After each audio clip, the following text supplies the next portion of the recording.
आवाज आ रही है बच्चों आपको? यस मैम आ रही हूँ। हाँ जी, everyone please confirm so that we can get started.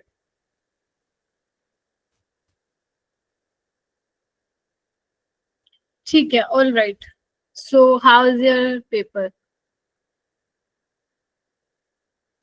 कैसा गया पेपर? वही बच्चे बताएंगे जिन्होंने ईमानदारी से दिया है, जिन्होंने चीटिंग करके दिया है वो नहीं बताएंगे। हाँ जी बताइए। उससे भी पहले बात ये आती है कि पेपर कितने बच्चों ने दिए। हैंड रेज करो। कल वाला टेस्ट कितने बच्चों ने दिया था? रेज योर हैंड बच्चों। कल वाला जो संडे वाला टेस्ट हुआ था वो कितने बच्चों ने दिया था पूरा 3 घंटा बैठकर? Good evening ma'am. Good evening, please raise your hand.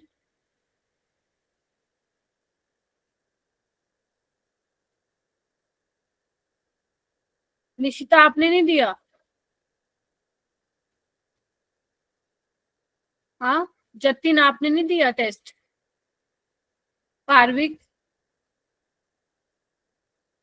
Prince, Neha, Vaibhav, Yamini, Vanshika, आप लोगों ने टेस्ट नहीं दिया क्या? ऋतिक? मैम मैंने किया है हैंड रेज। ठीक है। अरमान, आपका नेम अरमान ही है क्या, या कोई और नेम है बेटा?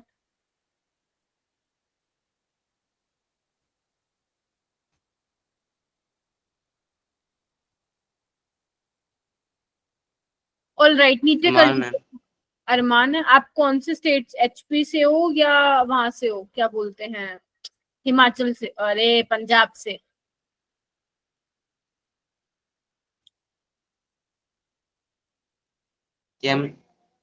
चुप रोकते जा। पंजाब से और अरमान, या हिमाचल से? Yes ma'am. मेरे बड़े भरा दा फोन है जी। उधर अरमान, मेरा नाम गुरमान है। क्या कह गए? समझ नहीं आया मेरे को, क्या कह रहे हो? पंजाबी में ही भूल गए क्या तुम? हाँ मैम।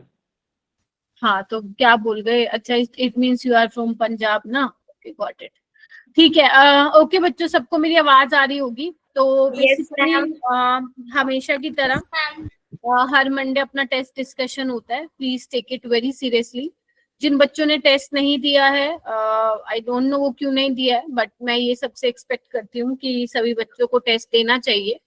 ऐसे तो पूरा 6 महीना निकल जाएगा, एंड आप अगर थोड़े से ही टेस्ट दोगे तो अपने आप से एक्सपेक्ट मत करना कि आप जेई में अच्छा परफॉर्म कर पाओगे। ठीक है, उसके लिए आपको टेस्ट ईमानदारी रखनी पड़ेगी, टेस्ट देने पड़ेंगे, मार्क्स कम आएंगे, इट्स ओके। आप लोगों को टीचर का कराया गया काम आपको करना पड़ेगा। अभी तक हमने पी ब्लॉक कर लिया है, कल हम डीएनएफ ब्लॉक स्टार्ट कर देंगे, बट टुडे जो हमारा रहेगा बेसिकली वो रहेगा पेपर डिस्कशन। ऑलराइट। तो अब पेपर, अगर मैं बात करूं यस मैम। पेपर की, तो आपका थर्मोडायनेमिक्स और केमिकल बॉन्डिंग का टेस्ट था, है ना? अब केमिकल बॉन्डिंग एक ऐसा चैप्टर है जो कि सब, देखो दोनों की ही वेटेज जो है आपके जेई में बहुत ज्यादा है ना? जेई में दोनों चैप्टर एक अच्छा वेटेज रखते हैं। लेकिन अगर मैं आपको ये बोलूं कि मैम हमें किसको पहले करना चाहिए, तो मैं आपको बोलूंगी I must say chemical bonding, because chemical bonding is a high weightage chapter. You can expect 2 questions per shift. Also, it is easy to understand. ठीक है, इजी टू अंडरस्टैंड वाला चैप्टर है, प्लस हाई वेटेज रखता है, इसीलिए आपको वो पहले करना चाहिए। जिन बच्चों ने सुबह एक्स्ट्रा क्लासेस लगाई हैं वहां पे मैंने केमिकल बॉन्डिंग ऑलरेडी करा दिया था, आपको बताया भी था कि इसको कैसे पढ़ना है, कहाँ से पढ़ना है। अब देखो मैं सब बच्चों पे ध्यान तो नहीं दे पाऊंगी, है ना? ऑलरेडी मेरे पास इतने बैचेस हैं। ठीक है, मुझे नहीं पता आप लोगों, आप में से कितने बच्चों ने वो चीज फॉलो करी नहीं करी, आई डोंट नो। एक ट्रस्ट होता है टीचर्स का, यही हो सकता है ना? ऑनलाइन में तो और क्या ही करेगा टीचर, तुम बताओ। एक ट्रस्ट होता है बच्चों पे, ऑफलाइन में तो तुम सामने रहते तो पता चलता कि कौन क्या कर रहा है ना। तो यहाँ पे टीचर को ये पता चलता ऑनलाइन में कि तुमने चीटिंग करके टेस्ट दिया है, जो कि 90% बच्चा कर रहा है चीटिंग। बट वो ना तुम्हें आगे रिग्रेट होगा, शायद अभी तुम्हें मेरी बात भी ऐसी लगे, एवं ही लगे, बट बाद में you will regret if you do the paper cheating से, है ना जी? क्योंकि जेई में आपके सामने आपका पेपर होगा और आप ही बैठे होगे, तो वहां पे बड़ा गंदा सा फील होता है, मैंने देखा है बहुत बच्चों को। ऑनलाइन में they score very high and in the main exam बिल्कुल कम। ठीक है, तो सबसे पहले तो हमें ईमानदार बनना है अपने आप से। मैं बार बार एक चीज बोलती हूँ क्योंकि ये बहुत जरूरी है, क्योंकि आई नो, और मेरे को ये भी पता है कौन बच्चा करता है, क्योंकि कितने साल हो गए ऑनलाइन में ही पढ़ाते पढ़ाते, तो पता चल जाता है। तो पहले तो ईमानदार बनो। दूसरा, जिन बच्चों ने ईमानदारी से दिया है, रियली अप्रिशिएट यू बच्चों। तीसरी चीज, स्कोर कम आए इट्स ओके, आपको प्रायोरिटाइज करना पड़ेगा चीजों को। मैं आपको हमेशा बताती हूँ, हर मेजर टेस्ट या हर टेस्ट से पहले बताती हूँ कि आपको कैसे प्रिपेयर करना है। क्योंकि 11 चैप्टर का टेस्ट था, तो आपको केमिकल बॉन्डिंग ही पढ़ना चाहिए था। अगर आपके लिए पास थर्मोडायनेमिक्स पढ़ने का टाइम नहीं था, तो आपको पढ़ना ही नहीं चाहिए था। एटलीस्ट जो केमिकल बॉन्डिंग से हमारे शायद 8 या 10 सवाल आए हैं, मुझे पता, देखते हैं अभी। जितने भी सवाल आए हैं एटलीस्ट वो तुम बना पाते। अगर तुम, मैं मान लो 10 सवाल की भी बात करूं, 10 सवाल भी बना लेते तुम पूरे पेपर में से, तो 40 मार्क्स तुम्हारे बन जाते। ठीक है, तो थर्मोडायनेमिक्स भी हाई वेटेज चैप्टर है, but chapter is difficult to understand, थोड़ा सा डिफिकल्ट पड़ता है। रीजन, चीजें बहुत सारी है उसमें पढ़ने के लिए। मैं ये नहीं कह रही हूँ कि छोड़ दो, बट उसको मैं हमेशा एज अ टीचर यही प्रेफर करती हूँ कि बाद में प्रायोरिटी दो, पहले आप वो वाले चैप्टर को पढ़ो जो आप कर सकते हो। ठीक है मेरा बेटा।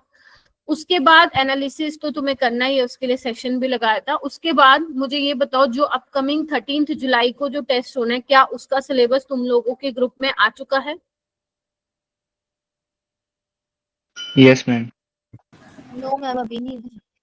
पंजाब वाले ग्रुप, ठीक है। तो आप एक काम करेंगे, आप इसका वेट मत किया करो आपके ग्रुप में कब आएगा। यू हैव रिसोर्स शीट ना इन योर ग्रुप डिस्क्रिप्शन, है ना? तो वहां पे देखो, जो अभी आपका जो टेस्ट हुआ है संडे वाला, उसके बाद का कौन सा टेस्ट दिया हुआ है, उसको आप फॉलो करोगे, उस सीक्वेंस को। ठीक है, डेट थोड़ा मिसमैच हो सकता है, तो आप जो टेस्ट पहले हो चुका है संडे को, उसके बाद वाला जो भी आपका सिलेबस होगा वो आपका टेस्ट होगा। अब अगर मैं आपको थोड़ा सा बताऊं, जो अब आपका नेक्स्ट 13 जुलाई को टेस्ट होगा, मेजर टेस्ट होगा। आपके केमिकल काइनेटिक्स तक आएंगे 12th में, मतलब जो 12th का हो गया, जितना पी ब्लॉक को छोड़ के सब आएगा। और 11th में जितने चैप्टर का पहले टेस्ट हो चुका है वो सारे चैप्टर आएंगे, जैसे mole concept, atomic structure, periodic table, chemical bonding, thermodynamics. अब तुम्हारा ये सवाल हो सकता है, मैम क्या है ये, इतने सारे चैप्टर हम कैसे प्रिपेयर करेंगे 5-6 दिन में? तो आपको पहले वही चैप्टर करने जो आपको आते हैं। मैं अगर आपको बेस्ट स्ट्रेटेजी बताऊं प्रिपेयर करने की, वो यही रहेगी। If you understand very well कोई चैप्टर को आप बहुत अच्छे से समझते हो, उसका सिर्फ आप इस टाइम पे फॉर्मूला रिवीजन अच्छे से करो और क्वेश्चंस लगाओ। पर चैप्टर के टारगेट बना लो कि 20 क्वेश्चन आपको करने हैं। अब आपकी मर्जी है, वो 10 क्वेश्चन आप स्कूल में करके आते हो, जैसे करके आते हो, वो आप लोगों को करना है। जिसके बाद थोड़ा टाइम कम है, वो 15 क्वेश्चन ले ले। ठीक है, जो चैप्टर आते हैं वही करो। जो चैप्टर आपको लग रहा है कि मैम ये तो हमें आते ही नहीं है ना, तो उसको अभी मत करिए। क्लियर है आप लोगों को? ये सारी चीजें आपको बहुत तरीके से पढ़ना पड़ेगा मेरा बेटा। Yes ma'am. ओके, नितांत आ गया? Yes ma'am. नितांत, आप पंजाब से हो या हिमाचल से? क्या मैम? मैं नितांत हाँ हाँ हाँ, आप बेटा। दिल्ली से हूँ। अच्छा, दिल्ली से, ठीक है। आप ऑफलाइन टेस्ट में आए थे कभी टेस्ट देने? Yes ma'am. ठीक है, इस बार भी ऑफलाइन टेस्ट होगा, तो दिल्ली वाले जो बच्चे हैं, आई रिक्वेस्ट यू ऑल कि आप सभी टेस्ट देने आए। क्लियर है? जो दिल्ली वाले बच्चे हैं उनके लिए कह रही हूँ मैं, है ना? चलिए आइए, ओके स्टार्ट करें फिर। चलो, आप में से कितने बच्चों ने 26 क्वेश्चन को अटेम्प्ट किया था? How many of you attempted the 26 question? हाँ निशिता, तुम्हारा आई नो। हाँ जी, सो ये बताइए, how many of you attempted this question, या फिर छोड़ दिया था बेटा?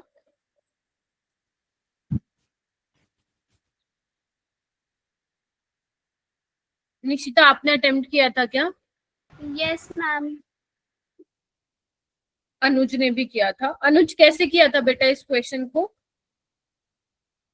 मैम हमें एडियाबैटिक प्रोसेस दी हुई है, तो तो एडियाबैटिक प्रोसेस में U इक्वल W होता है। तो मतलब जो हमारा NCV डेल्टा T था वो minus P external V2 minus V1 के बराबर आ जाएगा। एक सेकेंड, एडियाबैटिक में डेल्टा यू डब्ल्यू के बराबर कैसे होगा बेटा? वहां पे हीट फ्लो 0 होता है ना। ठीक है, तो फर्स्ट लॉ ऑफ थर्मोडायनेमिक्स, ठीक है, तो फर्स्ट स्टेप बिल्कुल सही पकड़ा है। डेल्टा यू क्या होता है? फर्स्ट देखो, मैंने ये चैप्टर तुम लोगों को नहीं पढ़ाया है, तो मैं आप लोगों को तरीका बता रही हूँ कि कैसे इसको सॉल्व कर सकते हैं। ये मान के चल रही हूँ कि कुछ तो रिवाइज किया होगा, अगर नहीं भी किया तो टेंशन लेने वाली कोई बात नहीं है। फर्स्ट लॉ ऑफ थर्मोडायनेमिक्स के according change in internal energy is equal to heat absorb और वर्क डन, यही होता है। बोलो। Yes, ma'am. Yes, Yes, ma'am. ma'am. अब Yes, उन्होंने बोला है कि एक मोल मोनो एटॉमिक गैस है जिसका सीवी दिया हुआ है। सीवी क्या होता है? Heat capacity at constant volume, expand adiabatically and irreversibly. Adiabatic का मतलब हीट का ट्रांसफॉर्म सिस्टम टू सराउंडिंग नहीं हो रहा, दैट इज वाई क्यू क्या होगा एडियाबेटिक के लिए? 0 होगा। और अगर क्यू 0 होगा तो डेल्टा यू किसके बराबर आएगा मेरा बेटा? डब्ल्यू के बराबर आएगा। आपको बोला हुआ इनिशियल टेम्परेचर टी है, प्रेशर 1 atm है और वॉल्यूम 1 लीटर से 3 लीटर, यानी कि V1 और V2 हो गया। आपको फाइनल टेम्परेचर बताना है। लेट्स सी T1 आपका T है and you have to find out T2। अब तुम खुद देखो डेल्टा यू डब्ल्यू के बराबर आ गया है।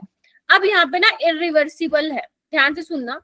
अगर किसी बच्चे के दिमाग में आया कि मैम यहाँ पे टेम्परेचर वॉल्यूम की बात हो रही है, तो हम तो ये वाला फॉर्मूला लगा के आएंगे। इसको मैं याद करवाती हूँ बच्चों को। टेंट वाली गैंग में एक कांस्टेंट है। कैसे याद करवाती हूँ? टेंट वाली गैंग में एक कांस्टेंट है, टेंट वाली गैंग में एक कांस्टेंट है।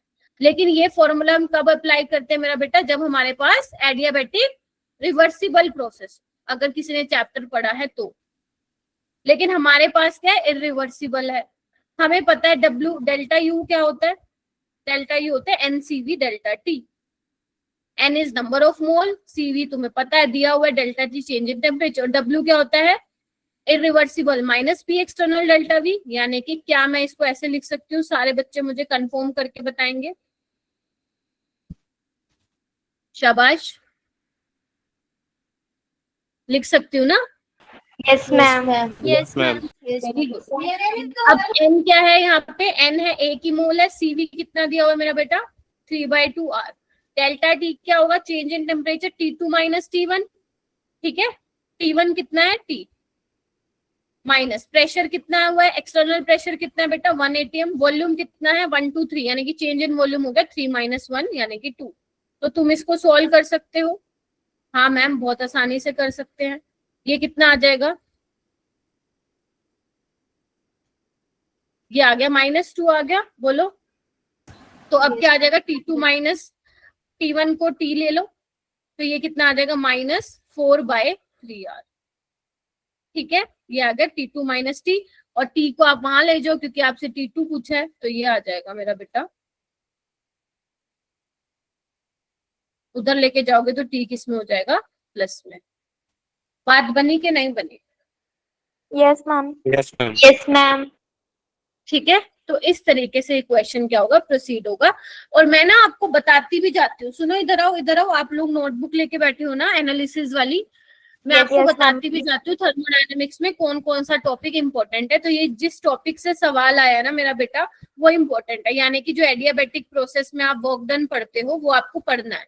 ठीक है, Yes, ma'am. Important. Yes, ma'am. यहाँ पे लिख लीजिए कौन कौन से टॉपिक है जो पढ़ना है। तो फर्स्ट ये हो गया। नेक्स्ट आते हैं मेरा बेटा।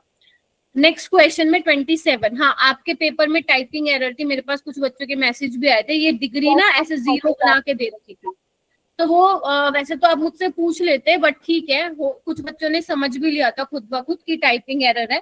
तो sp2 हाइब्रिडाइजेशन के लिए एंगल 120 होता है। ये तो मैं समझ रही हूँ कि 50 के 50 बच्चों का सही होगा, क्योंकि अगर तुम ये क्वेश्चन Yes, गलत ma'am. करके आए यस मैम, फिर बहुत गड़बड़ है ना? तो इजी था बिल्कुल, ये क्वेश्चन हम कर सकते थे। ठीक है, चलिए आइए। और मैं ये भी लिखती जाती हूँ कौन से क्वेश्चन तुम कर सकते थे। उसके बाद आते हैं बेटा 28 क्वेश्चन पे। आपको वो बोल रहा है कि रिवर्सिबल आइसोथर्मल एक्सपेंशन के केस में क्या होगा। देखो रिवर्सिबल आइसोथर्मल एक्सपेंशन के केस में एंट्रोपी क्या होता है, देखो रिवर्सिबल के केस में जो टोटल एंट्रोपी होती है वो होती है 0। ये आप लोगों को याद रखना है। रिवर्सिबल वाले केस में होते, वैसे याद करने का मतलब समझ के ही करना है, बट क्योंकि मैं आपको पेपर सोल्व करा रही हूँ तो ये आपको बता रही हूँ मैं। रिवर्सिबल के केस में वहां पे आपका जो टोटल चेंज होता है एंट्रोपी में वो 0 होता है, ठीक है। मतलब ऐसे भी बोल सकते हो तुम, आपको पता है डेल्टा एस क्या होता है एंट्रोपी, अगर मैं सिस्टम की बोलूँ तो क्यू रिवर्सिबल बाय टी होता है, ठीक है। मतलब जितना हीट एब्जॉर्ब कर रहा है सिस्टम और उतनी हीट क्या जा रही है सराउंडिंग को बाहर जा रही है, तो ये क्या हम लेते हैं माइनस में लेते हैं ना क्यू। तो अगर दोनों को ऐड करोगे तो 0 नहीं आएगा, बोलो हाँ या ना। तो अगर डेल्टा एस Yes. टोटल 0 है तो डेल्टा एस टोटल क्या होता है सिस्टम प्लस सराउंडिंग, है ना। सिस्टम प्लस सराउंडिंग वो 0 के बराबर है, यानी कि डेल्टा एस सिस्टम क्या हो जाएगा, डेल्टा एस सराउंडिंग के बराबर ही होगा विद नेगेटिव साइन। सिर्फ साइन का चेंज आएगा, बाकी सब सेम होगा, ठीक है मेरा बेटा। तो जिसको एक नेक्स्ट टॉपिक है एंट्रोपी। एंट्रोपी से बेटा उसमें तुम्हारे जेई मेंस में बहुत सवाल पूछे जाते हैं। मैं आप सबको पहले ये बोलूंगी, इस चैप्टर को आप बिल्कुल भी एडवांस लेवल पे मत करना, उसके बहुत हद ज्यादा अच्छे लेवल के सवाल आते हैं। जिसका ये चैप्टर आता ही नहीं है तो पहले आप एनसीईआरटी बेस्ड करोगे ये चैप्टर, है ना, उसके बाद ही आप प्रीवियस ईयर क्वेश्चन पे जाओगे। समझ आ गई सबको? या फिर मान लो प्रीवियस ईयर क्वेश्चन भी बाद में करोगे तो आप पहले एनसीईआरटी बेस्ड और आपके पास मॉड्यूल है, मॉड्यूल के क्वेश्चन करो बेसिक बेसिक, क्योंकि एक ऐसा चैप्टर है जहाँ पे बच्चों का कॉन्फिडेंस लेवल हिल जाता है और मैं नहीं चाहती कि आप लोगों का हिले। तो इफ यू प्रिपेयरिंग थर्मोडायनेमिक्स ना, first do the chapter NCERT based, then go to the अपना मॉड्यूल वाले क्वेश्चंस, क्योंकि मॉड्यूल में क्वेश्चन का लेवल ऐसे बढ़ता है, पहले बेसिक बेसिक बेसिक, फिर मीडियम मीडियम मीडियम, फिर लेवल बढ़ता है, तो इससे बच्चे का कॉन्फिडेंस लेवल बढ़ता है। क्लियर हुआ सबको? Yes ma'am. ठीक है, लेकिन प्रायोरिटी पे क्या रखना है, केमिकल बॉन्ड। Chemical bonding. चलिए उसके बाद 29 क्वेश्चन, ये भी मैंने, अगर जिसने सुबह की क्लास अटेंड किया है, जो भी किया हो, मेरा कही हुई बात, तो this is also easy and most popular question in your JEE exam.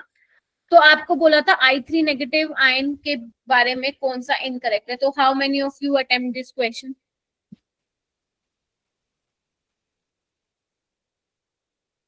लक्ष्य गौरव लेट हो गए बेटा।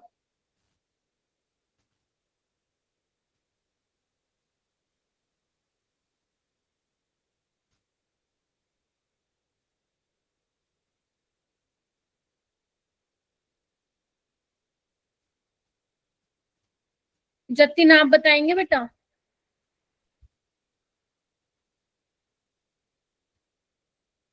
जतिन माइक अनम्यूट करके बताओ। पावन? 29th वाला मैम। हाँ जतिन आप बताओ 29 बेटा।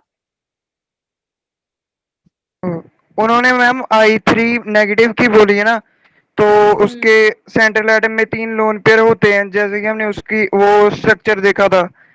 और लोन पेयर जो होते हैं वो इक्विटोरियल पोजीशन पे भी होते हैं। जो हमारे I3 होते हैं उनकी बॉन्ड मतलब वो बॉन्ड एंगल 180 का बनाते हैं, क्योंकि वो सीधे होते हैं। ये जो था ना डी ऑप्शन, ये गलत थी, क्योंकि इसके जो दो उन्होंने कहे ना कि जो मतलब 180 पे लगे होते हैं आई, वो इक्विटोरियल पे कहे हैं इन्होंने, लेकिन वो एक्सियल में लगे होते हैं। वेरी गुड मेरा बेटा, प्राउड ऑफ यू। ये II2 नेगेटिव में याद है अपन ने कैसे पढ़ा था, हाफ ऑफ, इसको ऐसे लिखोगे 7 + 2 मोनोवेलेंट एटम +1 माइनस जितना भी होगा उतना ऐड करोगे तो ये आ जाएगा आपका 5, यानी कि sp3d। तो 2 बॉन्ड पेयर होंगे, 3 लोन पेयर होंगे, और मैंने कहा था जो लोन पेयर आते हैं वो किस पे आते हैं आप लोगों के, इक्विटोरियल पोजीशन पे आते हैं, है ना। ये देखो इस तरीके से। यस तो मैम। कह रहे हैं सेंट्रल एटम के पास 3 लोन पेयर है। हाँ मैम ये बिल्कुल ठीक है, जितने भी लोन पेयर है ऑक्यूपाई करेगा इक्विटोरियल, ये भी ठीक है। बॉन्ड एंगल क्या है 180, हाँ मैम बिल्कुल ठीक है, यानी कि ये वाली स्टेटमेंट गलत है, क्योंकि ये कह रहे हैं कि जो 2 आयोडीन है वो इक्विटोरियल पे लगेंगे, दिस इज रॉन्ग। तो दिस इज अगेन एन, मतलब क्वेश्चन इजी तो नहीं बोलूंगी मैं इसको, क्योंकि काफी अच्छा क्वेश्चन था, लेकिन इजी मैं इसलिए बोल रही हूँ क्योंकि ये हमने किया हुआ है। अगर जो बच्चा केमिकल बॉन्डिंग पढ़ता है ये क्वेश्चन पक्का करता है क्योंकि प्रीवियस ईयर में आया। ठीक है, एक्सपेक्टेड सवाल होता है ये। उसके बाद ये वाला क्वेश्चन देखो, इसको मैं देखो इसके लिए ना अगर किसी ने लाइक वो किया हुआ है, वैसे कायदे से ना ये एस ब्लॉक का क्वेश्चन है बट ये कई बार डाल देते हैं। देखो आपसे ये पूछा है कि BH3 और BH2 का आपको वो बताना है टाइमर। ये एक्चुअली ना ग्रुप 13 में पढ़ाती हूँ मैं, अगर मैं मेरी बात करूं, बाकी हो सकता है कुछ बच्चों ने पहले भी पढ़ रखा हो। तो बेसिकली क्या होता है मेरा बेटा, BH3 होता है इलेक्ट्रॉन डेफिशिएंट, तो अपनी डेफिशिएंसी को कम करने के लिए डाइमर बनाता है और डाइमर होता है इसका डाइबोरेन, दैट इज B2H6। तो B2H6 इस तरीके से स्ट्रक्चर होता है, किसी ने पढ़ा हो तो बनाना बोन बनता है मेरा बेटा, बनाना बोन किसी ने पढ़ा है? No ma'am. शायद बहुत कम बच्चों ने पढ़ा होगा। पढ़ा? नो मैम, नहीं पढ़ा है मैम। मैम अभी नहीं किया। ठीक है, ये आप ना पी ब्लॉक में पढ़ते हो। अब मैम हमें यहाँ क्यों दिया इक्वेशन, वो इसलिए दे दिया क्योंकि हाइब्रिडाइजेशन पे बेस्ड है। तो यहाँ पे B2H6 का इस तरीके से स्ट्रक्चर बनता है मेरा बेटा डाइमर। तो अब आप यहाँ पे चेक करो कि बोरोन की हाइब्रिडाइजेशन के नंबर ऑफ वो चेक कर लो, बॉन्ड पेयर 1 2 3 4, sp3 हाइब्रिडाइज्ड हो जाएगा। Yes ma'am. ठीक है, ऐसे ही जो BH2 है ये कैसे एग्जिस्ट करता है देखना एक बार डाइमर में, ध्यान से देखना सारे बच्चे, ऐसे करता है देखो, ऐसे। ठीक है, तो यहाँ पे चेक करो बेरिलियम 1 2 3, तो इसकी हाइब्रिडाइजेशन क्या हो जाएगी, sp2, तो आंसर आ जाएगा sp3 sp। ये कहाँ पढ़ते हैं हम, पी ब्लॉक में पढ़ते हैं। अभी के लिए मतलब लिख लो क्योंकि मैंने बता दिया है ये, बाकी जब आप पी ब्लॉक पढ़ेंगे ना तो फिर तब आपका ये कवर हो जाएगा। ठीक है जी,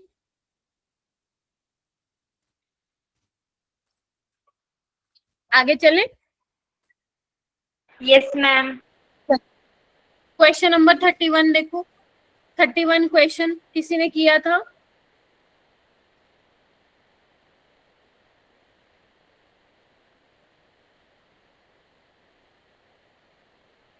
मैम ये वाला ट्राई तो किया था पर इसका आंसर ना आ नहीं रहा था मेरा। अच्छा कोई बात नहीं, चलिए और कोई बताइए करा था या नहीं, नहीं तो मैं कर पाती हूँ फिर, वैसे मैंने तो देखो करवाना ही है। ये थोड़ा सा ना ठीक है, इसमें ना थोड़ा सा बेसिक अंडरस्टैंडिंग चाहिए होगी। अगर किसी को थर्मोडायनेमिक्स नहीं भी आती ना वो तब भी ये थोड़ा सवाल कर सकता है, मैं बताती हूँ कैसे, देखना एक बार, है ना। चलो आओ, जैसे यहाँ पे क्या बोला हुआ है, 50 ml ऑफ पानी 50 ml of water take 5 minute to evaporate from a vessel. ठीक है, मतलब एक वेसल है उसको कनेक्ट किया गया है, या मैं बोलूं उसको हीटर पे रखा गया है, समझ में आ गया, उसको हीटर पे रखा हुआ है, हीटर, हीटर सब समझते हैं। ठीक है, जिसको इलेक्ट्रिक सोर्स से कनेक्ट किया गया है, जो कितना वोट प्रोवाइड कर रहा है मेरा बेटा, 40 वोट, यानी कि 400 जूल पर सेकेंड। ठीक है, यानी कि 1 सेकेंड में 400 जूल प्रोवाइड कर रहा है, समझ में आई ये वाली बात। ठीक है, और जो इसमें पानी है तो 50 ml ऑफ वाटर, तो 50 ml पानी है, उसको कितने मिनट लग रहे हैं एवेपोरेट होने के लिए, 5 मिनट, यानी कि 300 सेकेंड। बोलो हाँ या ना,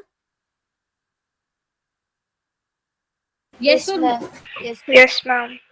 आपको क्या बताना है, you have to find out the enthalpy of vaporization. Vaporization क्या होता है, लिक्विड टू वेपर में कन्वर्ट करने के लिए, है ना, when 1 mole of liquid to convert into 1 mole of vapor। ठीक है मैम, ठीक है। तो मैम ये क्वेश्चन बोल रहा है, ध्यान से सुनना, कि अगर मैं बात करूं 1 सेकेंड में ये कितने जूल वर्क डन कर रहा है, 400 जूल, हाँ या ना। Yes ma'am. ठीक है, बोलो, क्योंकि पावर क्या होता है, हीट बाय टाइम, ये तुम उसमें करते हो ना, फिजिक्स में भी आता है ये। ठीक है, तो तुम मुझे ये बताओ 300 सेकेंड में कितनी करेगा, 300 सेकेंड में कितने वर्क डन होगा, 400 इंटू 300, बोलो। Yes, तो यानी ma'am. कि कितना Yes, ma'am. अगर इसको किलो जूल में करना है तो 1000 से डिवाइड कर दो तो ये आ जाएगा 120 किलो जूल। ठीक है, Yes, ऑल ma'am. राइट, ठीक। Yes, ma'am. उसके बाद आपको क्या बोला है, 50 ml of water take 5 minute. 50 ml का मतलब क्या हुआ, 50 ग्राम में बोल दूं, क्योंकि डेंसिटी कितनी होती है पानी की, 1 ग्राम पर ml, यानी कि 50 ग्राम पानी है। अगर मुझे नंबर ऑफ मोल्स निकालने होंगे तो क्या करूंगी, मोलर मास से डिवाइड कर दूंगी। ठीक है, तो ये मोल में आ जाएगा आपका, बोलो हाँ या ना। Yes, ma'am. अब तुम ये देखो, एंथैल्पी ऑफ वेपोराइजेशन किस में निकालनी है, एनर्जी है, किलो जूल पर मोल में निकालनी है।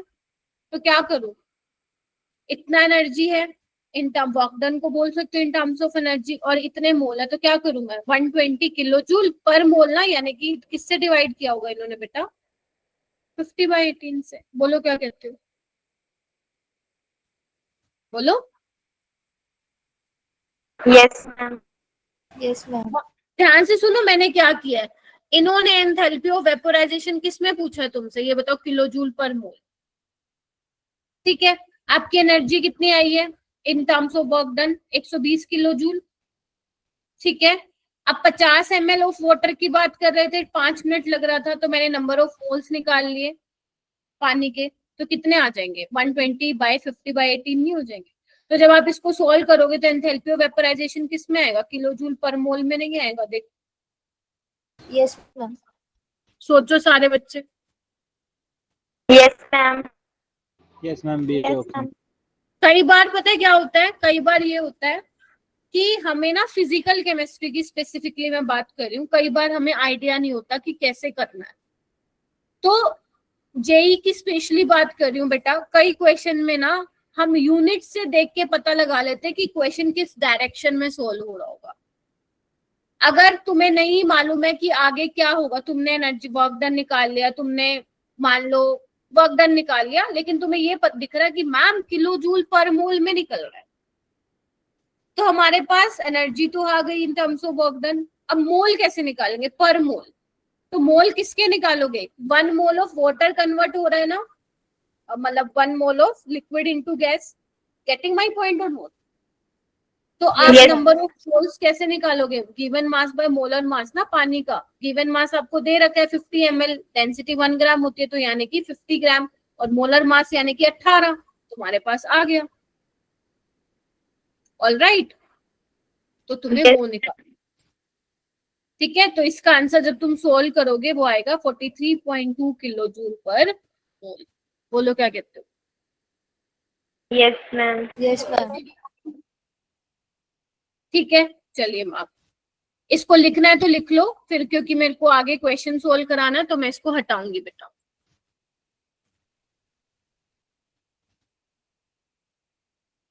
चलिए आगे आइए, नेक्स्ट क्वेश्चन पे चलते हैं।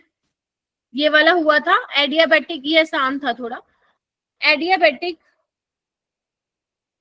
अच्छा, एडियाबेटिक एक्सपेंशन में एक गैस ये ओबे कर रही है, के कांस्टेंट है, कैसे कर सकते हैं, गैस क्या होगी, तो तुम्हें ये पता होना चाहिए मोनो एटॉमिक के लिए क्या वैल्यू होती है, 1.6 होती है ना, डाई एटॉमिक के लिए 1.4 होती है। तो जैसे जैसे एटोमिसिटी बढ़ती जाएगी गामा की वैल्यू कम होती जाएगी। गामा क्या होता है, Cp/Cv है ना, heat capacity at constant volume by heat capacity at constant volume. ठीक है, constant pressure and constant volume. Vishal आपने किया था ये सवाल बेटा, विशाल किया था बेटा। No, ma'am. ओके, किसी और ने किया था, जतिन, अनुज,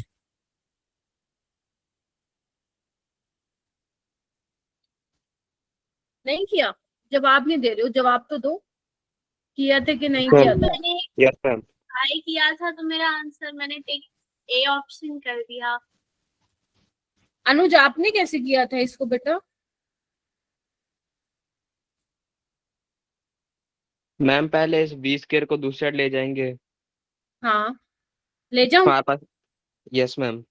ठीक है ले गई, फिर मैम अब यहाँ से हम मतलब जैसे 20 स्क्वायर से जो पावर है उसे सिर्फ एक सिंगल करेंगे। ठीक है, देखो बच्चों, आप लोगों को एडियाबेटिक के केस में ये वाले दो फॉर्मूले पता होने चाहिए, मैं आपको याद भी करा देती हूँ। PV gamma is equal to constant, ठीक है, और टीवी गामा -1 कॉन्स्टेंट, ठीक है जी। इसको याद कैसे करेंगे? मेरी टीचर ने जैसे कराया था, पानी वाली गैंग कांस्टेंट है, टेंट वाली गैंग में एक कांस्टेंट है। क्लियर है? ऐसे आप याद करो, एक कांस्टेंट मतलब -1 हुआ है यहाँ पे, पानी वाली गैंग मतलब सिर्फ गामा है। तो अब एक देखो, टीवी गामा -1, यानी कि टी की जो पावर है ना, मुझे वो खत्म करना है, तो क्या करूं? 5 से डिवाइड कर दूं, यस मैम। ये आ जाएगा मेरे पास। अब मेरे पास क्या होता है? टीवी यानी कि टेंट वाली गैंग में एक कांस्टेंट है, ठीक है। अच्छा, तो यानी कि गामा -1 कितना आ गया? कंपेयर करना इसको इससे, 2/5, यानी कि गामा कितना आ जाएगा? 7 बाय कितना आ जाएगा? 7/5 और 7/5 कितना होता है? 1.4 तो 1.4 के करस्पॉन्डिंग कौन सी गैस हो गई? डायटोमिक। हो जाएगा। Yes ma'am. यस। ठीक है, इस तरीके से आपको इसको सोल्व करना है। 33 पे आओ। मैं इसलिए धीरे धीरे करा रही हूँ क्योंकि कुछ बच्चों ने ये चैप्टर नहीं पढ़ रखा, और अगर मान लो वो ऐसा भी हो सकता है कि आपको ये भी नहीं समझ में आ रहा होगा जो भी मैं बोल रही हूँ, तो इट्स ओके, मतलब आपने वो चैप्टर पहले कभी नहीं पढ़ा इसलिए ये हो रहा है। तो जब आप चीजों को थोड़ा थोड़ा रिवाइज करेंगे, दो दो टॉपिक करके भी रिवाइज करेंगे ना। मैं तो पता है क्या करती थी, जब मैं 11th-12th में थी, या जब मैं अपने कॉम्पिटिटिव एग्जाम की प्रिपरेशन कर रही थी, या फिर जो बच्चे अच्छे रैंक से क्लियर करे हैं जिन्होंने एडवांस और जेई मेंस, तो उनका मैं जब स्ट्रेटेजी सुनते वो ऐसे ही कहते थे कि मैम पहले फोकस वो करते थे हम कि जो हमें आता है उसको तो बहुत स्ट्रॉन्ग कर ले, और जो नहीं आता ना उसको हम छोटे छोटे चंक्स में डिवाइड करके करते थे। मतलब पहले जो चैप्टर, क्योंकि जेई में क्या होता है ना, आपको सारे क्वेश्चंस नहीं करने होते, आपको जो हाई वेटेज टॉपिक्स है ना, अगर आप वो कर लेते हो तो उसमें से जनरली सवाल मिलता है। तो जैसे थर्मोडायनेमिक्स है, तो इसमें जो सबसे ज्यादा इंपॉर्टेंट सवाल बनता है वो आपके वहां से बनता है, फर्स्ट लॉ ऑफ थर्मोडायनेमिक्स से, है ना, एंट्रोपी से बनता है। तो पहले वही करते थे बच्चे, थोड़ा थोड़ा किया उसके क्वेश्चन लगाए खत्म, थोड़ा थोड़ा किया उसके क्वेश्चन लगाए खत्म, एक टॉपिक किया उसके नाम के 15 से 20 क्वेश्चन लगाए खत्म, ऐसे करके 20 क्वेश्चन भी छोड़ो, 15 भी लग जाए वो भी हो। तो एक साथ कभी ना करो जो चैप्टर नहीं आता, नहीं तो तुम लोग घबरा जाओगे।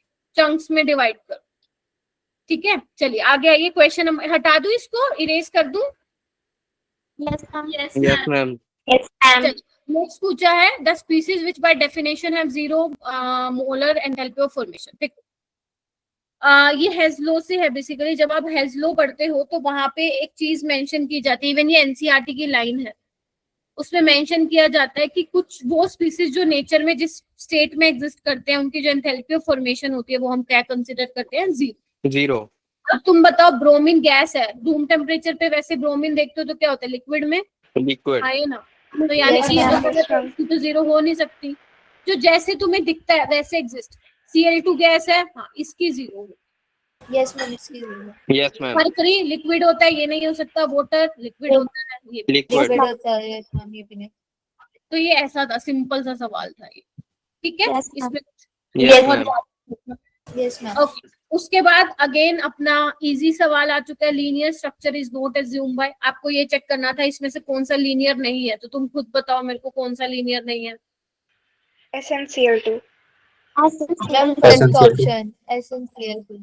SnCl2 कैसा होता है निकालना इसका? ये कौन से वाली फैमिली में आता है? टिन कोई मुझे बताएगा कौन सी फैमिली में आता है ये?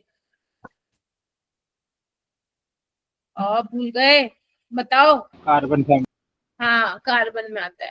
काशी गए शिव पार्वती, यही पढ़ते हैं ना हम। Yes ma'am. Yes ma'am. तो बस, तो फिर 4 + 2, ठीक है। तो ये कितना हो जाएगा? 6/2 4 sp3, 2 बॉन्ड पेयर और 2 लोन पेयर, यानी कि तो बेंट शेप हो गया मैम। तो यानी कि ये इसका आंसर नहीं होगा। क्लियर है? बोलिए। Yes ma'am. Yes ma'am. आगे आते हैं, नेक्स्ट क्वेश्चन चलते हैं। नेक्स्ट क्वेश्चन है 35। ये भी थोड़ा आसान ही है, ज्यादा मुश्किल नहीं है। जिसने थर्मो करा है सिर्फ उसके लिए बोल रही हूँ। 2 mole of an ideal gas है, ठीक है, अंडरगो ए प्रोसेस, जहां पे ये चीज वो बोल रहे हैं होल्ड करती है, यानी कि ये क्या PV is equal to constant, और ये हम किस में करते हैं जब हमारा टेम्परेचर कॉन्स्टेंट होता है, तो P1 is equal to P2 V2 होता है ना, एट कॉन्स्टेंट टेम्परेचर। याद करो, ये तो तुम फिजिक्स में भी पढ़ते हो बॉयल्स लॉ में, ठीक है। तो जब टेम्परेचर आपका कांस्टेंट होता है तो उस टाइम पे क्या होता है, पीवी इज इक्वल टू क्या होता है, कांस्टेंट होता है, मतलब आइसोथर्मल प्रोसेस के लिए। ये बिल्कुल स्टार्टिंग में आता है थर्मोडायनामिक्स के, ठीक है। अब आइसोथर्मल है, अच्छा मैम गैस एक्सपेंड कर रही है, मतलब गैस का एक्सपेंशन हो रहा है, पहले वॉल्यूम 2 लीटर था, अब 8 लीटर हो गया।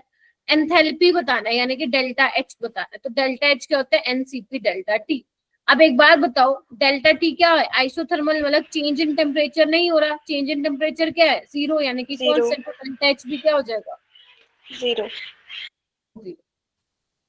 बेटा माइक म्यूट रखिए, माइक क्यों अनम्यूट कर रहे हो, मतलब जो बच्चों का शोर आ रहा है पीछे से, ठीक है।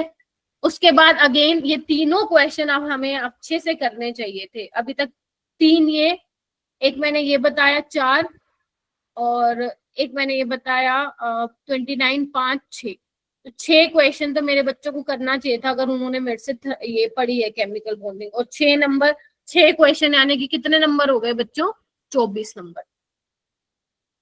चलिए आइए,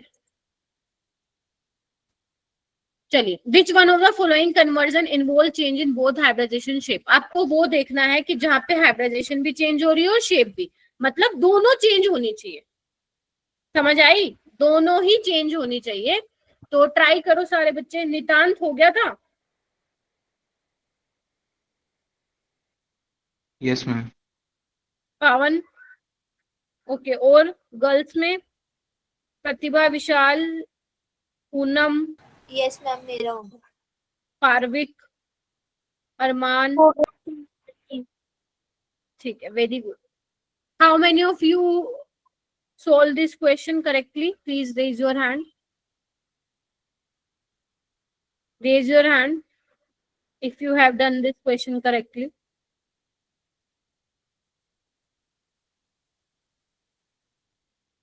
अनुज आपने नहीं किया था? हाँ, यस मैम। आपने नहीं किया था 36 वाला क्वेश्चन? मैम मेरा थोड़ा सा मतलब केमिकल बॉन्डिंग करा गया था, मैं थर्मोडायनेमिक्स की थी।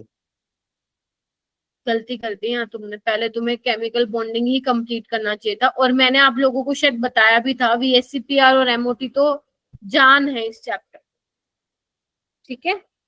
आर्यांश ने भी कर लिया था, ठीक है। चलो करूं स्टार्ट, चलिए आइए। तो दोनों में चेंज होना चाहिए। NH3 क्या है मेरा बेटा, sp3 हाइब्रिडाइजेशन है, ये भी sp3 है, तो हटा दीजिए, हाइब्रिडाइजेशन में ही चेंज नहीं हो रहा, आपको दोनों में देखना है चेंज। ये भी sp3 है, ये भी sp3 होता है, तो ये भी हटा दीजिए। CH4 sp3 है, C2H6 कैसे होता है, ऐसे, ठीक है। तो इस कार्बन के अगर मैं निकालू तो ये भी sp3, तो यानी कि इसमें भी हाइब्रिडाइजेशन क्या है मेरा बेटा, सेम है। तो यहाँ पे चेक करिए, BF3 क्या होता है, sp2 होता है, और ये चेंज हो रहा है मेरा बेटा BF4 नेगेटिव में, है ना। यानी कि ये तो हो गया हमारा टेट्राहेड्रल और sp3, ये हो गया sp2 और ट्रायंगुलर प्लेनर, मतलब शेप में भी चेंज हो रहा है और हाइब्रिडाइजेशन में भी चेंज, ठीक है। Yes ma'am. Yes ma'am.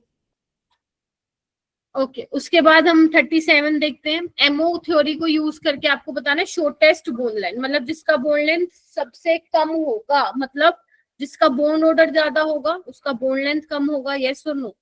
Yes ma'am. Yes ma'am. Inversely तो प्रोपोर्शनल। यहाँ पे 15 इलेक्ट्रॉन होंगे, मैंने आपको ट्रिक से भी सिखाया था। यहाँ पे कितने होंगे, 18, यहाँ पे 17, और यहाँ पे कितने होंगे, 14, और सबसे ज्यादा बोन ऑर्डर इसका आता है 14 इलेक्ट्रॉन का, बाकी तो 0.5 ऐसे डिक्रीज जाते हैं, मतलब इसका बोन लेंथ क्या होगा, सबसे कम होगा।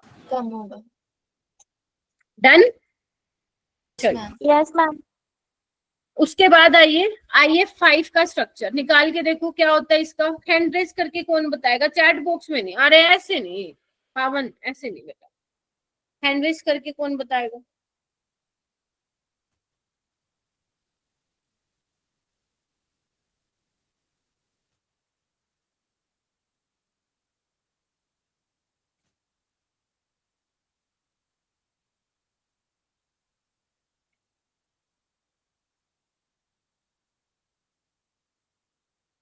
नितांत, ईशा, प्रतिभा, ओके। और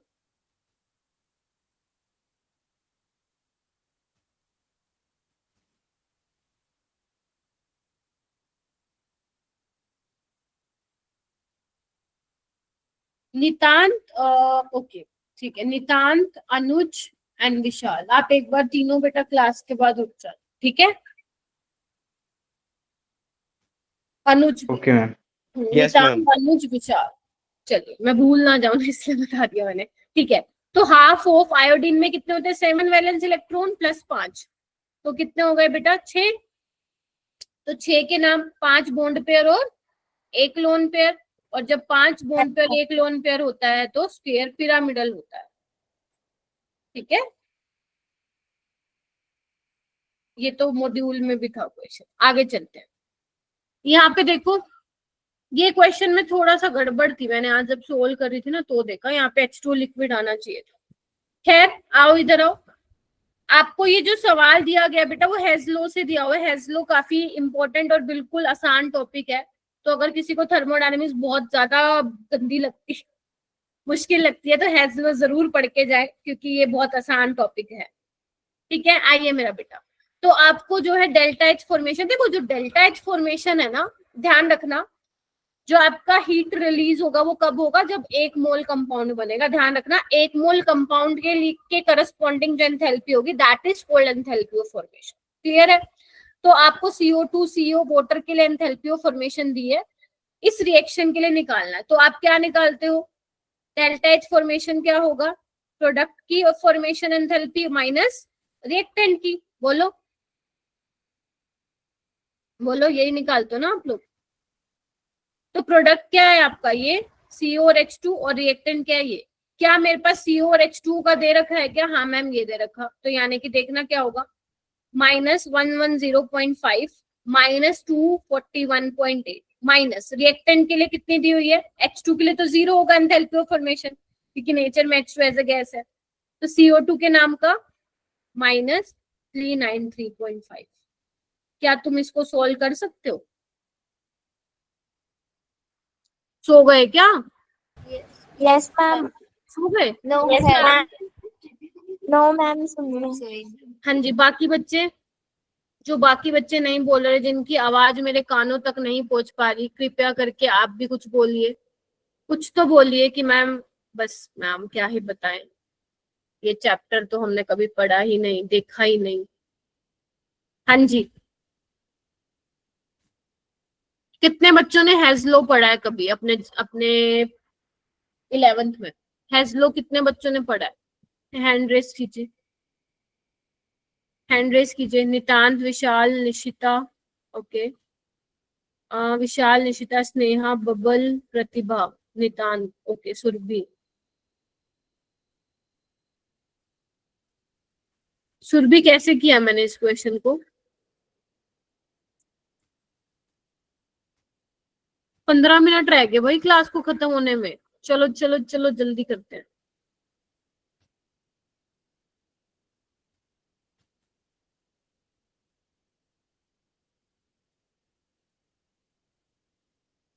ठीक है, इसको सॉल्व कर लोगे? Yes, ma'am. ठीक है, इसका आंसर कितना आएगा? माइनस में आएगा, एक बार चेक कर लेना। इसका आंसर आएगा -41.2। ठीक है, Yes, ma'am. चलिए। मैम 41.2 दिखा रहा है पॉजिटिव का। मैम हाँ। वहाँ पॉजिटिव में दिखा रहे हैं। पॉजिटिव में आएगा क्योंकि ये वाली वैल्यू बड़ी हो जाएगी ना, ठीक है। तो आंसर वुड बी 8।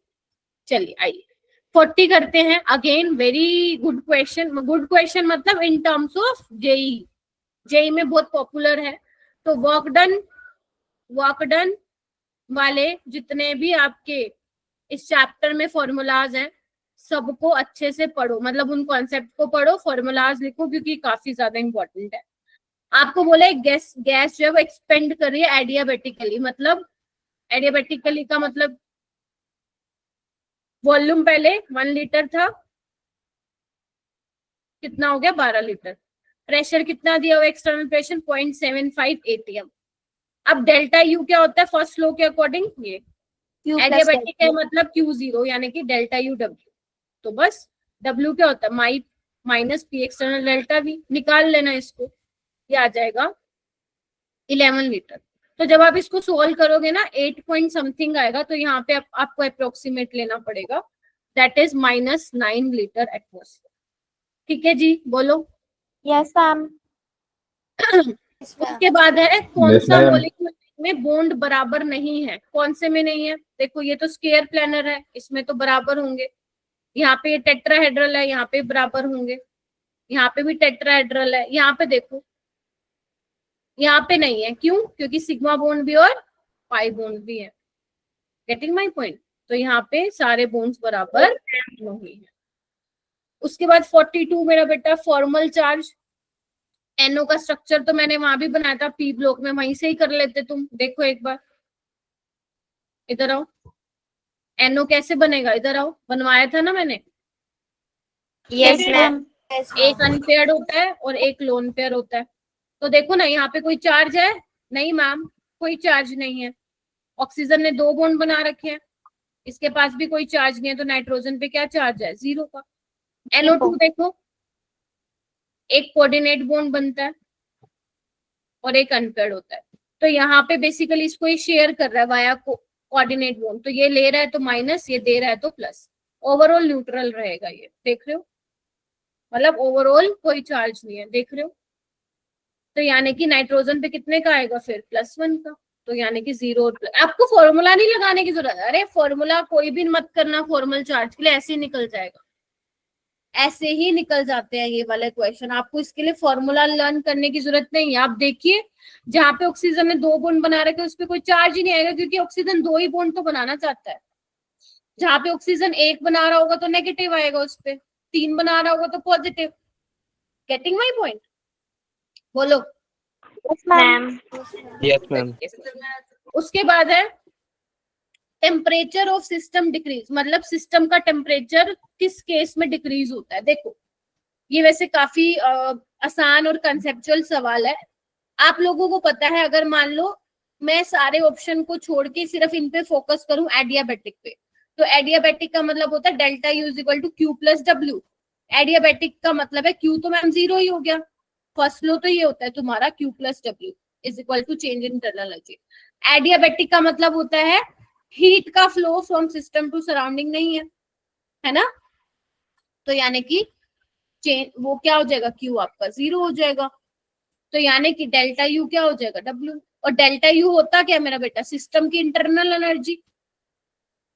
जितनी भी एनर्जीज है, काइनेटिक एनर्जी है ना, रोटेशनल, वाइब्रेशनल, उन सबको एनर्जी का नाम दिया इंटरनल एनर्जी। यानी कि मेरा बेटा जो भी काम हो रहा है, जो भी सिस्टम काम कर रहा है, उसमें इंटरनल एनर्जी मतलब सिस्टम के अंदर की जो एनर्जी है वो यूज हो रही है। सिस्टम कौन है? वही ना जो आपने सिलेंडर लिया उसमें गैस के मॉलिक्यूल्स है, उसी को ही तो आप सिस्टम बोलो। तो जो भी वर्क डन हो रहा है उसमें एनर्जी क्या हो रही है? खर्च हो रही है। तो अगर एनर्जी खर्च हो रही है, एनर्जी खर्च हो रही है, तो मतलब क्या है? सिस्टम की एनर्जी कम हो रही है, तो गैस ठंडी पड़ रही है, मतलब टेम्परेचर क्या हो रहा है? कम हो रहा है। तो एडियाबेटिक एक्सपेंशन में जब एक्सपेंशन होता है तो सिस्टम के अंदर की एनर्जी खर्च हो रही है। क्यों हो रही है? क्योंकि मैम क्यू तो 0 ही हो गया, अब काम तो हो रहा है। अब काम किस कीमत पे हो रहा है? एनर्जी चाहिए ना काम कराने के लिए, तो सिस्टम की अंदर एनर्जी यूज हो रही है। तो अगर एनर्जी यूज हो रही है तो मतलब क्या हो रहा है? टेम्परेचर कम हो रहा है, गैस ठंडी पड़ रही है। क्योंकि और ये भी आप लोगों को मालूम होना चाहिए कि delta U NCV delta T होता है। आइडियल गैस के केस में change in internal energy depend करता है टेम्परेचर पे। तो अगर टेम्परेचर घटेगा तो इंटरनल एनर्जी भी क्या होगी? कम होगी। केस में इंटरनल एनर्जी क्या हो रही है? कम हो रही है। ऑलराइट, ये वाला देखो फजान्स रूल के बेसिस पे क्या होना चाहिए? अनायनिक रेडियस ज्यादा होनी चाहिए, कैटायनिक रेडियस कम होनी चाहिए और हाई पॉजिटिव चार्ज डेंसिटी होनी चाहिए। तो ये तो गलत ही हो गया। तो यानी कि सी ऑप्शन जो है बिल्कुल ठीक है। D option.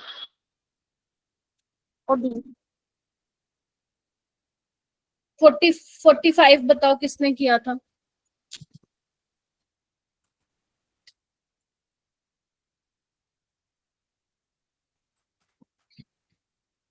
ये तुम्हारा ना कहने कहने को थर्मोडायनेमिक्स का है, ये मोल कॉन्सेप्ट का सवाल।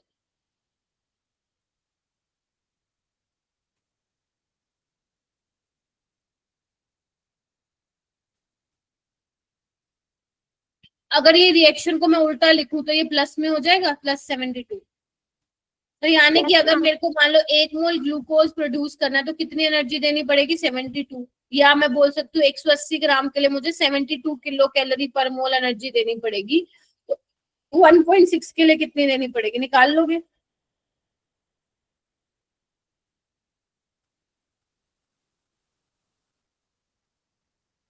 ये तो बहुत आसान था बच्चों। हाँ जी, क्या कहते हो?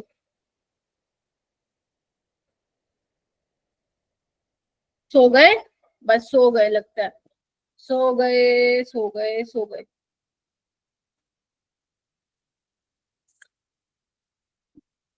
अरे आवाज नहीं आ रही क्या मेरी?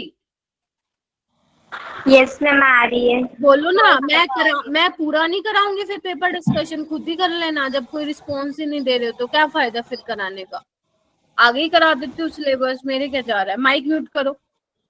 हाइड्रोजन क्या होता है?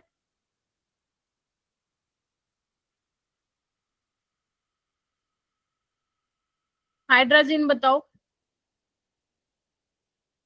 N2H4। Very good, N2H4, NH2 NH2। इसको कैसे लिखोगे, ऐसे लिख लो। बॉन्ड पेयर कितने हैं, 1 2 3 4 5? यस Lone मैम, pair और कितने 2 हैं? lone pair। तो आंसर कितना आ जाएगा? 7। माइक किसी का वॉइस, मेरी वॉइस इको हो रही है, किसी का माइक अनम्यूट होता है तो समझ नहीं आ रहा। अब ये देखो, ये किसी ने किया आइसोस्ट्रक्चरल विद CO2। मतलब आइसोस्ट्रक्चरल का मतलब मैंने बताया था आपको, सेम स्ट्रक्चर और सेम हाइब्रिडाइजेशन होनी चाहिए। तो CO2 में होता है sp और ये होता है लीनियर। अब तुम चेक करो इनमें से कौन लीनियर है और कौन sp है। तो ये तो sp नहीं है, हटा दो। ये भी sp नहीं है, हटा दो। C2H2 है क्या, बोलो? Yes ma'am. Yes ma'am. CS2 है, हाँ मैम है। अब इसका देखो, यहाँ पे तुम पक्का कंफ्यूज हो गए होगे। जब आपको नहीं समझ में आ रहा ना, जहाँ पे आप हाइब्रिडाइजेशन वाला फॉर्मूला नहीं लगा पा रहे हो, तो लुईस डॉट स्ट्रक्चर से उसका स्ट्रक्चर बनाओ। आपको ये तो मालूम है ना कि कार्बन लेस इलेक्ट्रोनेगेटिव है, वो तो सेंट्रल एटम होगा, तो उनके आजू बाजू क्या रख दो, ऑक्सीजन। ऑक्सीजन पे यहाँ पे नेगेटिव चार्ज है, मतलब 1 बॉन्ड बना रहा होगा। कार्बन टोटल 4 बनाता है, तो कर दो 4 उसके पूरे। तो ये भी क्या है, चेक करो, 2 सिग्मा बॉन्ड है, यानी कि sp लीनियर होगा। तो यानी कि 1 2 3, तो 3 क्या होगा इसका आंसर। ठीक है, यस मैम।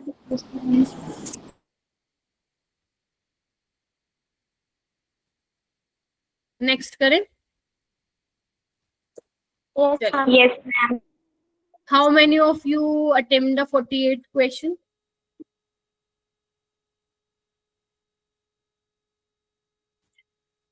रेजोनेंस एनर्जी निकालनी थी तुम्हें C6H6 की।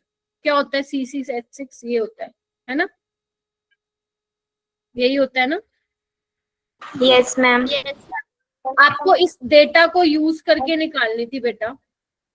आपको ऑलरेडी ये दी भी हुई थी फॉर्मेशन, यानी कि 1 मोल ऑफ C6H6 जब बनेगा उसकी जो वैल्यू है वो दे रखी है, यानी कि एक्सपेरिमेंटल वैल्यू है। रेजोनेंस एनर्जी आप कैसे निकालते हो, एक्सपेरिमेंटल में से माइनस करते हो थ्योरेटिकल वाली। थ्योरेटिकल आप निकालोगे इस डेटा से। तो कैसे निकालेंगे मैम, आइए देखते हैं। ये किससे बना होगा, 6 कार्बन प्लस 3H2, ऐसे ही बनाते हैं हम इसको। ठीक है, चलिए मैम। तो क्या होता है, इधर देखो बॉन्ड एनर्जी दी हुई है। हाँ मैम, तो अब क्या करें, देखो इधर। तो डेल्टा H फॉर्मेशन क्या होगा, bond energy of reactant minus bond energy of product. ठीक है जी, देखो। Yes ma'am. अब यहाँ पे मैं कार्बन की बात करूं तो कितना दिया हुआ है, 716.8, ध्यान से देखेंगे सारे बच्चे, Yes, ma'am. Plus 3 into hydrogen के लिए कितना दिया हुआ है बेटा बॉन्ड एनर्जी, प्लस 3 इंटू कितना दिया हुआ है अपने को, ये रहा 600 नहीं 1 2 3 4 ये 436.9, क्या कहते हो? Yes, ma'am. Yes, ma'am. ठीक है, हाँ कैलकुलेशन थोड़ी लंबी होगी। अब देखो प्रोडक्ट में क्या है मेरा बेटा, बेंजीन है, आपको पता होना चाहिए इस तरीके से होता है बेंजीन। अब तुम देखो क्या करोगे, तो प्रोडक्ट में कार्बन डबल बॉन्ड कार्बन कितने हैं, एक, मैं कलर चेंज कर लेती हूँ, अच्छा सवाल है ये, 1 2 3 है ना, मैं ऐसे लिख देती हूँ, Yes, ma'am. C double bond C, plus 6 कितने हैं, सी एच बॉन्ड, इनके लिए एनर्जी, और सिंगल बॉन्ड कितने हैं, अलग कलर से दिखा देती हूँ आप लोगों को, इधर आइए, एक सिंगल की बात करें, 1 2 और यहाँ पे आपका 3. यानी कि ये, तो सीसी के लिए एनर्जी दी हुई है आप लोगों को, हाँ मैम दी हुई है, कितनी दी हुई है मेरा बेटा 620, सीएच के लिए दे रखी है 490, सीसी के लिए कितनी दी हुई है आप लोगों को 340, तो वो करके आपको क्या निकालने है, यहाँ से आंसर निकाल लेना है। थोड़ा सा कैलकुलेशन लेंदी है लेकिन इसको सोल्व करके करना कितना आ रहा है, ठीक है, अभी करोगे क्या मेरे आगे, सोल्व करो इसको, कितना आ रहा है, कैलकुलेटर यूज कर लो अभी के लिए और देखो कितना आ रहा है, ठीक है, करके देखो। इसको जब आप करोगे तो ये आएगा, मैंने सॉल्व किया था 5611.5, और जब इनकी वैल्यूज पुट करोगे तो आंसर आएगा मतलब करके 5820। Yes, ma'am. देखो आ रहा है किसी का आंसर,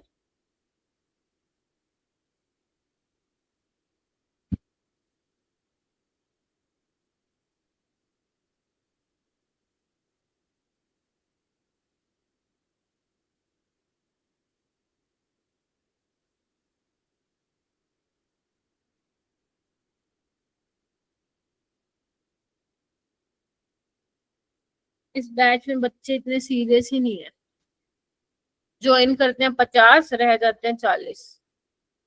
Ma'am, Minus 208.5 आ रहा है। 2.5. ठीक है, कितना आ रहा है, Minus 208.5. ठीक है, Yes, ma'am. All Ma'am, yes, yes. ठीक है, अच्छा और बाकी सबका आ गया ये -208.5, Yes, ma'am. Yes, ma'am, यही आया। ठीक है, बहुत बढ़िया। ओके, कौन सा है ये क्वेश्चन अपना, 48. 48। 48 है मैम। 48, ठीक है, तो आपका ये आ गया -208.5। अब ये आ गया तुम्हारा कैलकुलेटेड वाला, ये था एक्सपेरिमेंटल, तो एक्सपेरिमेंटल में से माइनस कर देना, यानी कि -358.5 प्लस 208.5, तो ये कितना आ जाएगा, 150 आ जाएगा शायद, देखो मैं भी कर लेती हूँ एक बार कैलकुलेट।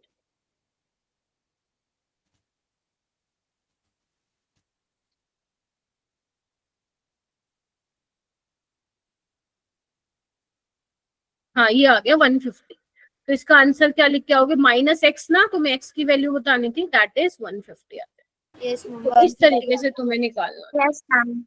अब इसमें ना क्या है, बहुत इंपॉर्टेंट है, आपको ये पता होना चाहिए कि जब आप बॉन्ड डेल्टा एच फॉर्मेशन निकालते हो इन टर्म्स ऑफ बॉन्ड एनर्जी, तो बॉन्ड एनर्जी ऑफ रिएक्टेंट आप पहले लिखते हो, माइनस प्रोडक्ट आप लिखते हो, तब वैल्यू आपकी किस में आती है, माइनस में आएगी, वरना पॉजिटिव में आएगी, ठीक है।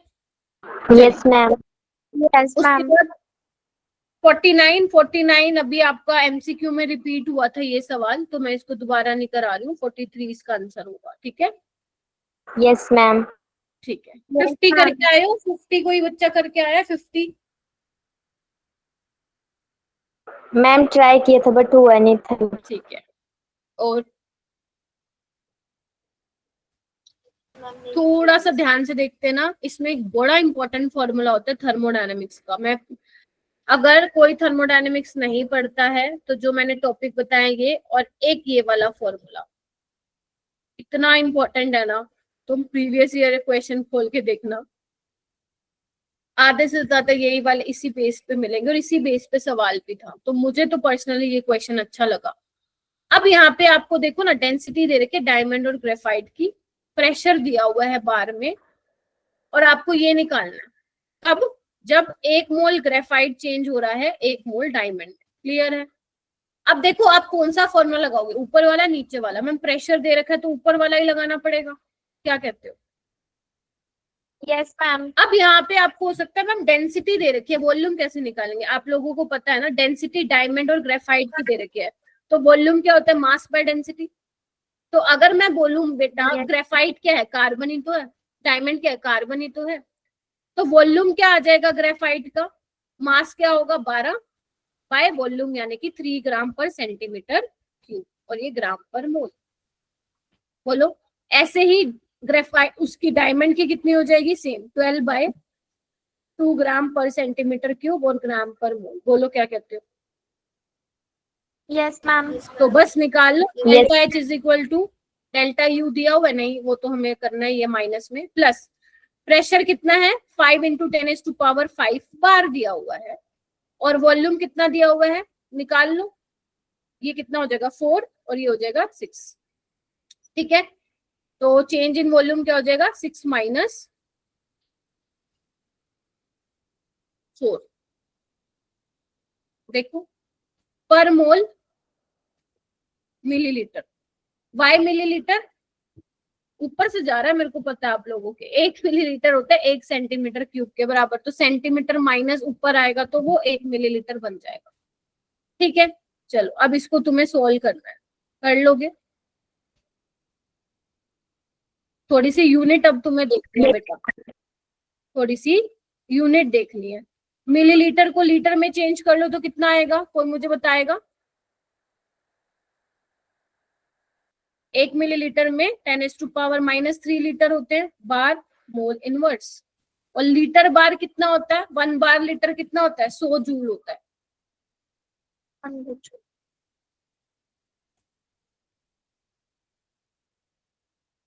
तो ये आ जाएगा अपना जूल पर मोल में। ठीक है जी, यस मैम। ऑलराइट। माइनस में आ रहा है। हाँ, वो जब आप करोगे ना delta U minus delta H, तो वो पॉजिटिव में आ जाएगा।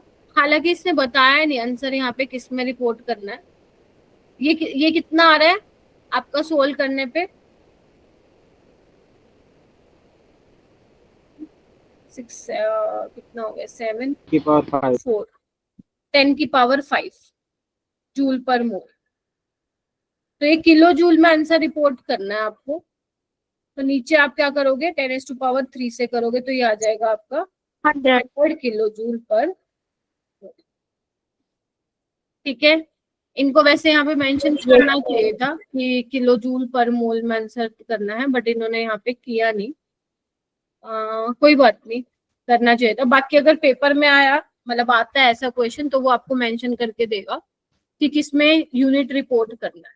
ठीक है, यहाँ पे लिखा होता कुछ। ठीक है जी। Yes ma'am. हाँ जी, बोलो बेटा। मैम आंसर कितना है इसका? इसका आंसर आएगा 100 किलो जूल पर मोल में आएगा बेटा इसका आंसर। Yes ma'am. क्योंकि वैसे ये किस में आएगा? माइनस में आएगा। ठीक है, यस मैम। माइनस में। आपसे पूछा है delta you minus delta H, तो वो माइनस किस में चेंज हो जाएगा? फिर प्लस में। तो ये बहुत प्यारा सवाल है, मुझे तो बहुत अच्छा लगा। बस इन्होंने ये नहीं लिख के दिया यहाँ पे किलो जूल पर मोल। ठीक है, यस मैम। तो इस तरीके से बेटा ये वाला सवाल करना था। तो ये थे आपके कुछ 25 क्वेश्चन। आपको इसमें से भी अगर मान लो जब आप सोल्व करते हो, अगर घर पे बैठ के आपको इसमें कोई डाउट आता है, तो प्लीज आप रीच आउट करो डाउट सॉल्विंग ग्रुप में। देन जो है टीचर्स विल एक्सप्लेन कि कहाँ पे आप फंस रहे हो। ठीक है जी। Yes ma'am. ठीक है, तो कल हम स्टार्ट करेंगे डी एंड एफ लोक एलिमेंट्स। मेरा बेटा अब वही चलेगा, है ना? मंडे वाला तो पेपर डिस्कशन में जाता है अपना, और